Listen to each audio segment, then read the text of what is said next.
This is Jester Tech, and I just want to go do maybe a general vehicle update. And of course, I'm going to call it cold start, even though it's not really cold start. Actually, sort of, maybe it is. But my brother just bought a 1995 Mazda Miata. You know, like I say, he's on the opposite end of the spectrum of me on cars. But he just bought this thing for $500, and it's pretty good for $500. It runs perfect. It's a 5-speed. It's the 1.8 dual overhead cam, whatever. A little bit of weight reduction. Actually, had a big rust hole on the other side that actually I put a guide coat on. Seems that cheapo spray paint is a pretty good match to this. So yeah, I just used that for guide coat after I sort of welded in some metal, and I haven't put any filler on that yet. I just put a bit of seam sealer and sanded it down. But I'll just start this puppy up. As you can see, it doesn't have a windshield because some woman smashed the windshield out. Not really going to get into that. And door panels are off right now because the little cables for the window mechanisms, both of them snapped, and I'm trying to get new cables for it. If you just want to hear this thing run, it does run very nicely. Oh, clutch it.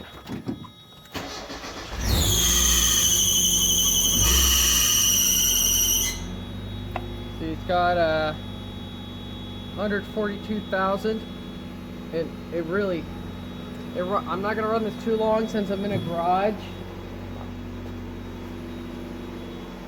but it runs very nicely.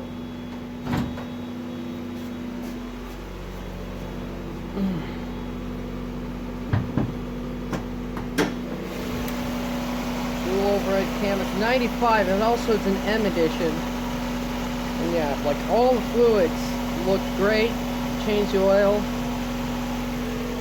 Doesn't miss, doesn't nothing. All the plugs look good. Seem to have had a pretty good tune-up before we even bought it.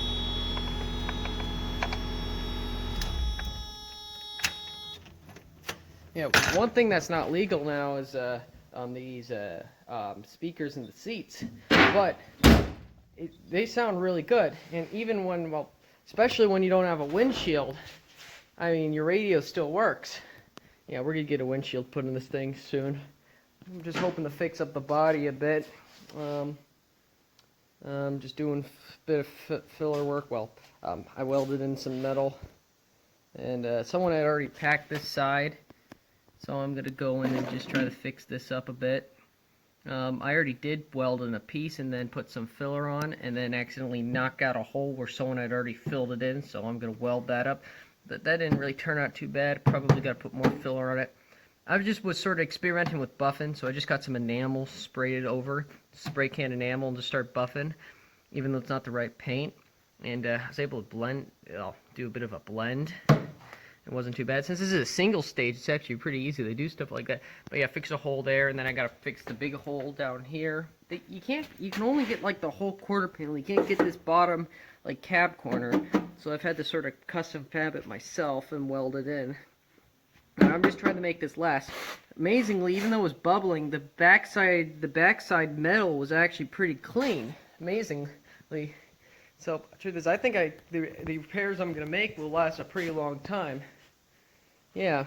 Another thing, just talking about my brother's cars.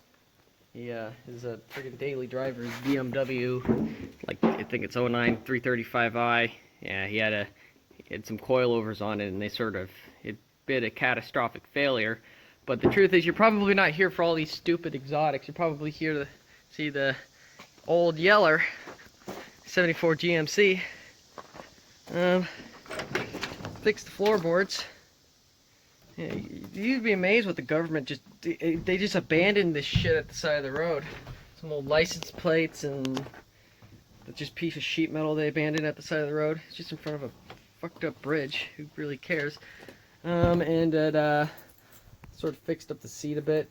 This seat was perfect when I bought it, but it just sort of cracked, which sucks. And Yeah, I'll just start this puppy up. It basically runs the same. Runs nice.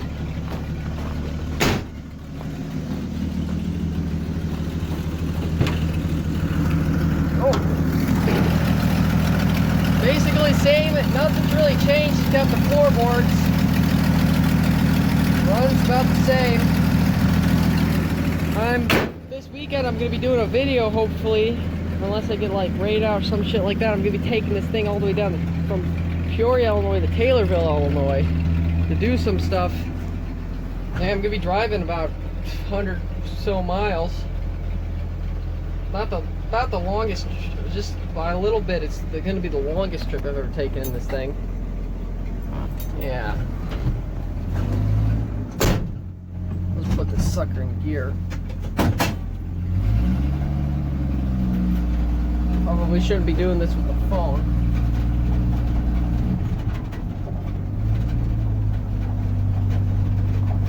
Now I'll just take you over to the Suburban. That I probably shouldn't hold while driving, especially without power steering, but well, I'm good right now. So I'll just show you the Suburban.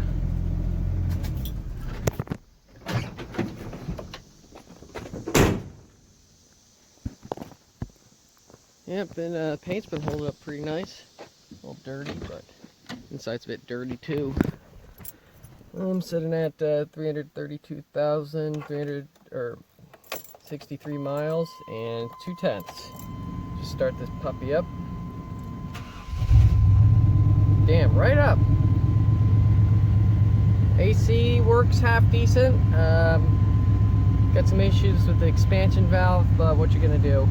And also the blend door controls don't work that good, but honestly, AC versus no AC, I'd rather have just some AC. That didn't make sense. Oh, gives a shit. I don't think the type of people who watch this give a shit. I'll pop the hood, and I'll just show you. Original motor. And I lied. I never got a new gasket. That sealed perfectly fine. No vacuum leak.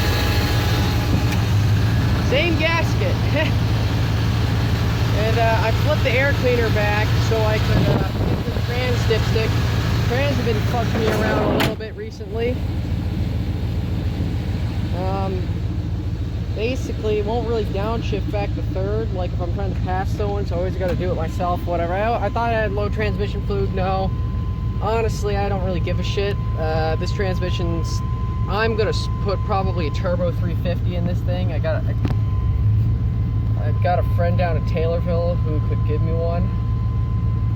And yeah, I need one with a 9-inch bell housing, so I could actually, because they're about the same length as a 4L60E.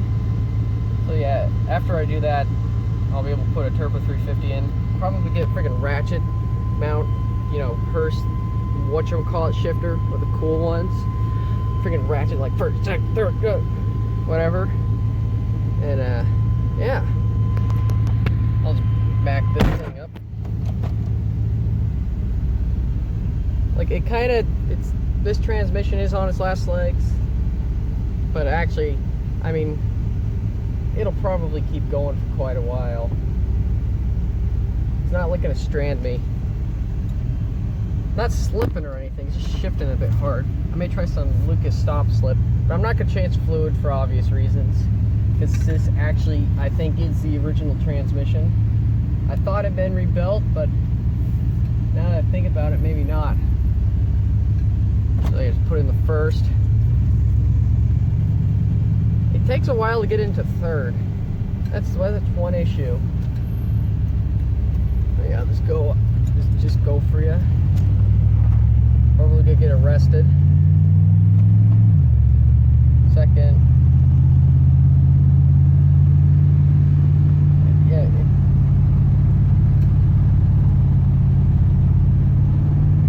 I'll keep it in a second because I'm going up a hill.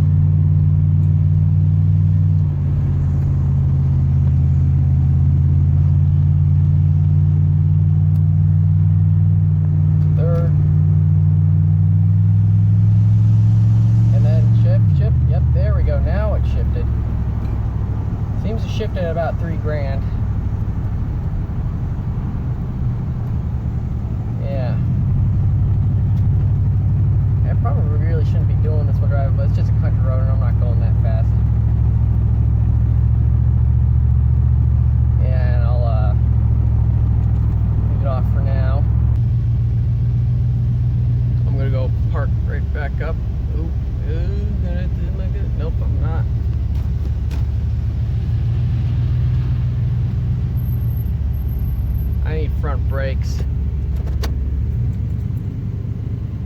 Yeah, runs pretty nice.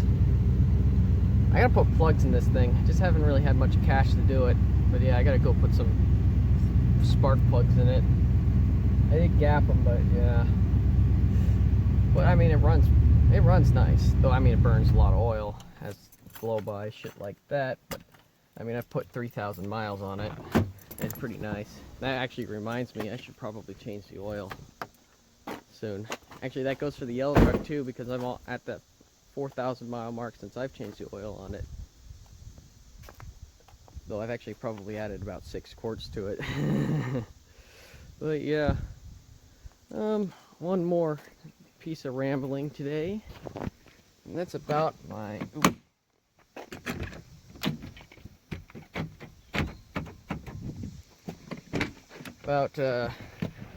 something I've done with storm chasing, and maybe I'll upload someday. But this is my RCAS CC011, which I picked up for 99 cents on eBay after I sniped it. Nuvicon tube, all that stuff, and it works perfectly. One thing unfortunate is, though most of the people watching don't really know anything about old cameras and stuff, but the one thing that I kind of did that some people would be pissed off about is that I sort of butchered the cable together, because this originally had the weirdo just a portable VCR connector on it. I sort of just found all the pins and hooked them right up. Actually, I made a mistake. The yellow and the red are swapped. This is video, this is mono audio. Now, the reason why I'm talking about this is that I actually got some video of lightning, because I've always wanted to see what would happen with the Nuvicon tube, just to see if it would maybe do some burning. The thing is, I got another tube for this, so if I burn the tube out, it's not a big deal. But I've actually taken some video of lightning, and I may upload that at some point as soon as I get another capture card, because mine fucked up. My old WinTV1 caught fire. Well, it smoked, and then mostly because I'd maybe been down in my basement when it flooded, and I tried to clean it off. Whatever. But I'd wonder, like, how many sort of people like your, maybe off the narrowband television form would want to see stuff like that. So just leave a comment if you want to see more old television stuff. Honestly, that's kind of it for today.